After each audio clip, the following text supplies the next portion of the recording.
voilà, de rentrer vraiment dans un système dans lequel on cherche généralement à générer, on va dire, une certaine bulle de protection vibratoire pour se protéger. Alors ce qui est intéressant en fait dans ce processus, c'est qui dit protection dit attaque, et qui dit attaque dit peur, quelque part d'attaque, vous voyez. Ce qu'il faut réaliser en fait, enfin en tout cas dans la vision que j'ai aujourd'hui un petit peu de tous ces systèmes-là, bien qu'ils aient chacun en fait à chaque étape de notre évolution aussi, aussi bien personnelle que spirituelle, il faut bien réaliser que la plus grande protection, c'est la plus grande ouverture. Vous voyez, c'est vraiment le processus d'inversion, on en parle souvent.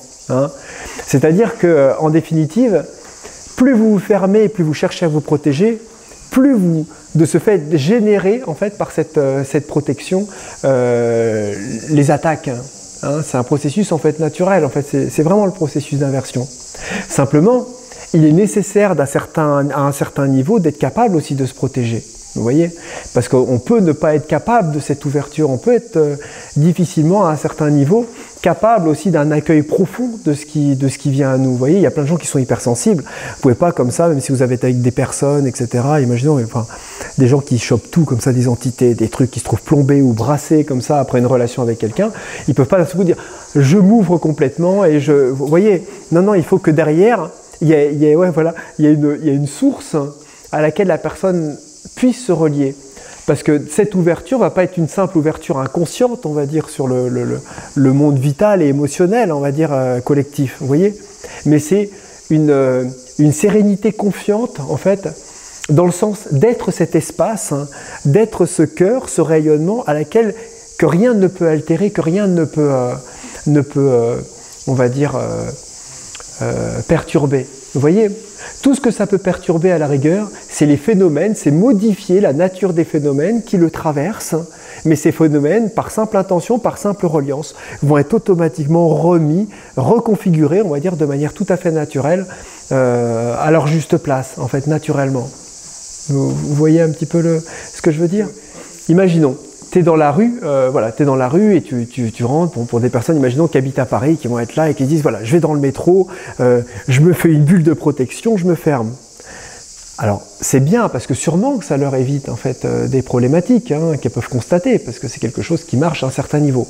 Le problème, c'est que quand elles font ça, elles enferment tous les corps en fait dans une bulle quelque part. Intentionnellement, on va dire vibratoire, mais vibratoirement, les corps ne circulent plus. La personne n'est plus reliée en fait, elle est dans une sorte de compression intentionnelle dans laquelle elle s'est mise dans une bulle, dans laquelle certes elle est protégée, mais dans laquelle l'énergie, en fait, la connexion terre et ciel ne circule plus. Alors il y a des personnes qui forcément vont faire des bulles avec des trucs, une quantité de bricolage, avec une énergie cosmique, une énergie tellurique, donc ils sont quand même, voilà, après on rentre dans un truc dans lequel on est en train de reconfigurer, de recréer des corps subtils qui soi-disant n'existent pas parce que la nature n'est pas parfaite, alors que la nature est parfaitement bien faite pour s'adapter à toutes sortes, on va dire, de problématiques et de pollutions vibratoires, vous voyez. Le tout en fait c'est vraiment la posture intérieure que l'on prend. Tout dépend de ça, on en parlait vraiment de la puissance de l'esprit, et ne pas oublier qu'en fait votre posture est essentielle par rapport à ça. Vous voyez, il y a beaucoup maintenant de personnes qui sont dans certains courants traditionnels qui vont, parce qu'ils ont réalisé leur nature véritable, ils sont dans une certaine posture, parce que c'est une posture intérieure aussi, enfin du moins, réaliser cet espace n'est pas une posture, mais ensuite l'analyse de cet espace vibratoire et l'analyse de cette réalisation intérieure est une posture, ce qui est différent, vous voyez. Et donc à partir de là, ces personnes-là vont dire que la purification ne sert à rien, que ça ne sert à rien de se purifier, il n'y a rien à purifier, tout est comme c'est, l'être ne peut pas être souillé par quoi que ce soit, parce qu'ils identifient dans l'être qu'ils sont, cet espace imperturbable de leur conscience. Donc c'est sûr que cet espace ne peut pas être souillé. Mais ça, c'est leur posture intérieure par rapport à ça. Mais si on s'identifie à la manifestation, à notre véhicule vital, mental et spirituel, et on est identifié, on est dans ce véhicule, il est évident qu'il peut prendre des dommages. C'est logique par rapport à ça. Mais le plan qui est au-dessus a toujours un pouvoir plus fort que le plan qui est en dessous. Vous voyez, c'est-à-dire que notre corps émotionnel a plus de pouvoir sur le physique, notre corps mental a du pouvoir sur notre émotionnel, et etc. Vous voyez, il est plus facile, d'un certain point de vue, de maîtriser notre émotionnel ou nos pulsions grâce à notre corps mental. Hein. Il est plus facile de maîtriser notre corps mental et de le calmer par nos rythmes intérieurs grâce à nos corps spirituels et vice-versa. Vous voyez, donc les plans, on va dire, supérieurs ont toujours un ascendant vibratoire et un certain pouvoir que n'ont pas les plans d'au-dessus, d'en dessous, sur les plans d'au-dessus. Vous voyez, hein? Et je dis ça dans le sens où si vous vous reliez profondément à votre divinité intérieure, à votre présence et à votre cœur, et vous, même si vous ne le réalisez pas ou vous ne l'avez pas réalisé, vous avez pleine confiance en l'imperturbabilité, la stabilité, l'enracinement et l'alignement en fait du pouvoir de votre conscience, et ben si vous arrivez à soutenir ça, alors certains vont le soutenir dans une concentration, d'autres dans une pleine confiance et un lâcher prise, et il ne faut pas oublier que c'est toujours la pratique et la répétition qui permettent de créer aussi les connexions cérébrales, qui permettent à un moment que ce soit quelque chose qui est naturel, et que cette posture qui devient naturelle finit à un moment par créer une certaine réalité qui se conforme aux définitives aux lois, on va dire, à laquelle on s'est relié, hein, et surtout à laquelle on croit aussi. Hein. Des fois, il est difficile de croire si c'est nous qui l'avons créé ou si c'est véritablement des vraies lois vibratoires et divines. Vous voyez, cette distinction, elle n'est pas si évidente que ça. On ne peut pas être comme ça fervent comme ça du divin ou de certaines vérités ou de certaines réalités qui ne sont que la simple projection de notre esprit, qui répond aussi à un conditionnement et à ce qu'on parlait un petit peu de la méthode Coué, à notre intention. Vous voyez, hein? Et ça, c'est quelque chose qui n'est pas si évident que ça à voir, parce que notre conscience a véritablement un vrai pouvoir. Vous voyez? Et la preuve en est que des personnes qui ne sont pas forcément dans un processus dévot comme ça de plan supérieur, arrivent grâce à leur intention à générer des états de conscience dans lesquels ils sont parfaitement, on va dire, capables de générer des protections et des états même de conscience et très particuliers et stables, simplement par leur simple intention, on va dire, de leur esprit. Vous voyez ? Simplement, là, c'est mental, alors que d'autres vont se relier sur des plans plus divins, etc., etc. Mais en définitive, tout dépend un petit peu de notre nature, vous voyez, hein? Mais c'est pour en revenir un petit peu à la protection. En fait, n'oubliez pas que plus vous avez peur, plus vous attirez à vous le danger. Hein, et plus on attire à nous le danger, vous voyez. La peur génère automatiquement une ouverture sur la conséquence qui pourrait arriver, vous voyez. C'est comme l'amour, notre propre ouverture de cœur génère automatiquement la peur de ne pas être aimé et automatiquement la possibilité de recevoir l'amour et de le générer en même temps. Hein, vous voyez ? Donc c'est un petit peu la même chose dans le sens où à un moment, si vraiment on abandonne en fait cette peur profondément, et ben de ce fait, ça va générer une plus grande peur encore. Forcément, puisque d'un seul coup, on perd toutes les barrières, on perd toute la protection. Mais si on garde la posture confiante, profonde, que rien ne peut nous arriver, que rien ne peut arriver à notre être divin, comment notre divinité pourrait être, on va dire d'un certain point de vue, soufflée, perturbée, on va dire, par l'ombre qui n'est qu'en définitive qu'un processus, une mécanique vivante, on va dire d'un certain point de vue, existence que par une déchetterie quelque part de l'inconscience, on va dire des différents règnes et d'un certain décalage de la conscience humaine et autres, on va dire ça comme ça. Comment notre être et notre divinité, qui est reliée aux plus hautes sphères, peut être perturbée par ça.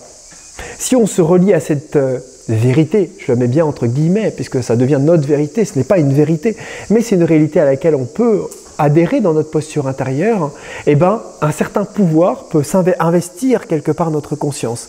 Et ce pouvoir peut générer une certaine réalité substantielle, même vibratoire, qui peut de ce fait générer un rayonnement, et ce rayonnement va nous protéger d'une, on va dire, d'entité, d'une pollution, on va dire, vibratoire ambiante, tout simplement. Vous voyez ? C'est comme la personne qui rentre, vous voyez, je le prends dans une analogie beaucoup plus petite, une personne qui arrive dans le métro et qui se dit le matin, ah là là, qui chope le coup de froid, vous savez, quand on descend dans le métro comme ça, et d'un seul coup il y a du chaud, ça pue, il y a un coup de froid, et puis après on arrive dans le chaud, etc.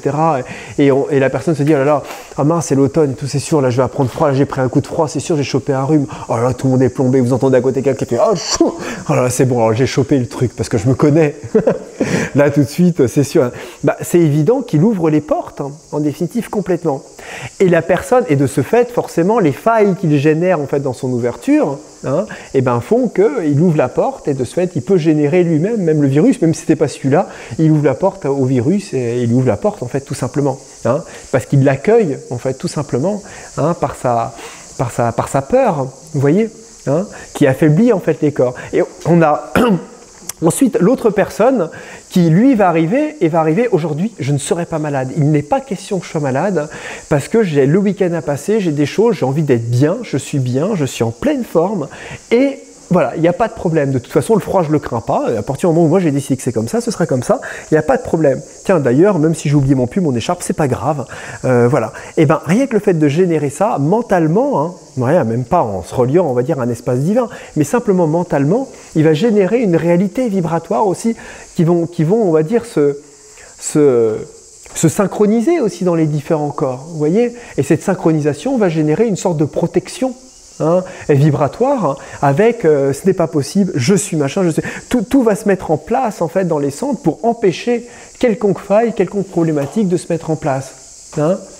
Mais ça en fait c'est simplement une loi de l'esprit qui est connue en fait sur plein de plans différents. C'est comme si on se valide qu'on vaut rien, qu'on n'est rien, que machin, bah forcément on va bien croiser quelqu'un dans la journée qui va nous remettre, qui va bien nous faire comprendre que on vaut rien, vous voyez. Tout simplement on l'aura attiré, on l'aura même créé. D'un certain point de vue. La vie ne fait que nous valider nos propres problématiques. Vous voyez, c'est pour ça que si on croit en nous, eh ben, la vie croit en nous. Vous voyez, et si on ne croit pas en nous, la vie nous valide par notre pouvoir divin qu'elle ne croit pas en nous. Mais c'est pas qu'elle ne croit pas en nous, c'est que simplement notre propre pouvoir personnel se conforme à la réalité. Vous voyez, donc quand on parle vraiment que on revoit des choses comme quoi Dieu nous a fait à son image, Dieu nous a donné son pouvoir et sa force.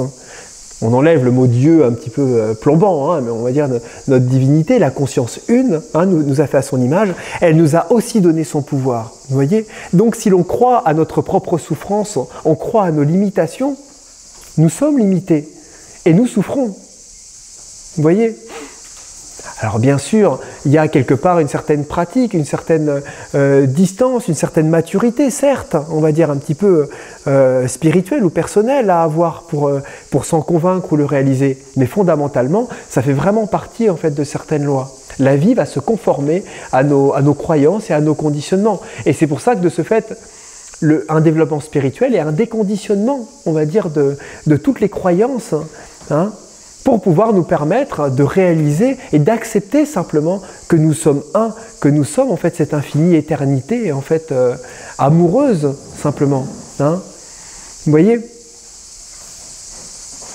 Donc c'est toujours ça un petit peu qui est difficile, mais pour en revenir vraiment à cette protection, si vous pensez que vous allez être attaqué, vous pensez que vous risquez quelque chose, et bien de ce fait, vous allez risquer quelque chose. Vous voyez ? Alors que là, on regarde un petit peu, là on est vraiment dans la rencontre avec les esprits de la nature, on est dans la rencontre voilà, avec des êtres, avec des fois des rencontres qui peuvent être particulièrement énergétiquement un peu surprenantes, vous voyez, par les expériences qu'on fait, et bien là, c'est exactement la même chose. Si fondamentalement vous gardez en fait vraiment cet alignement, cette confiance profonde que de toute façon vous êtes guidé par votre présence et vous ne risquez rien, parce que l'espace qui englobe les phénomènes, vos véhicules, etc., est toute puissante sur les phénomènes qui la traversent, d'un certain point de vue, si on le voit comme ça, et peut même se retirer pour les laisser traverser, comme l'espace et le ciel laisseraient traverser la pluie et les orages sans être affectés. Et bien de ce fait, cela génère, on va dire, la protection ultime et profonde. De notre sécurité suprême quelque part, la reconnaissance de notre propre nature éternelle et inattaquable quelque part. Donc si jamais vous vous faites plomber comme ça, certainement vous avez une entité, etc., machin chose, accueillez simplement, vous accueillez l'entité, vous accueillez en fait la problématique qu'il y a, et simplement, juste avec le cœur, juste avec la détente profonde, vous dites mais de toute façon, mais je risque rien, quoi. C'est juste un phénomène, une perturbation vibratoire qui a l'air d'être positionnée et qui traverse cet espace. Et ce qui va être très étonnant à ce moment-là, c'est que l'entité va partir tout de suite. Parce que juste cet accueil profond, cette lumière intérieure, ce calme et cette confiance va automatiquement générer un rayonnement, une ouverture qui va faire que la vibration va tout de suite partir parce qu'elle n'aura rien à faire, elle n'aura rien à manger, elle ne pourra pas s'installer dans cette vibration, ce ne sera pas possible pour elle. Donc c'est pour ça que je vous dis vraiment la plus grande protection et la plus grande ouverture. Hein. Mais je ne dis pas que tout le monde doit s'ouvrir, il y a des étapes à ça, ça se fait progressivement. Hein, vous voyez, mais à un moment, il faut être capable de lâcher les sacs aussi, dire voilà, moi je risque rien et je fais confiance à la vie. Ça n'empêche pas qu'il y aura quelques déboires, mais on apprend comme ça, mais petit à petit, on lâche prise tranquillement, on se détend. Parce que plus vous allez vouloir vous protéger, plus vous allez vous limiter, plus vous allez vous compresser, plus vous allez vous contracter, plus les centres et les corps subtils vont se densifier, plus vous allez perdre votre réceptivité et plus vous allez devenir un objet à attaque en fait, tout simplement. Hein.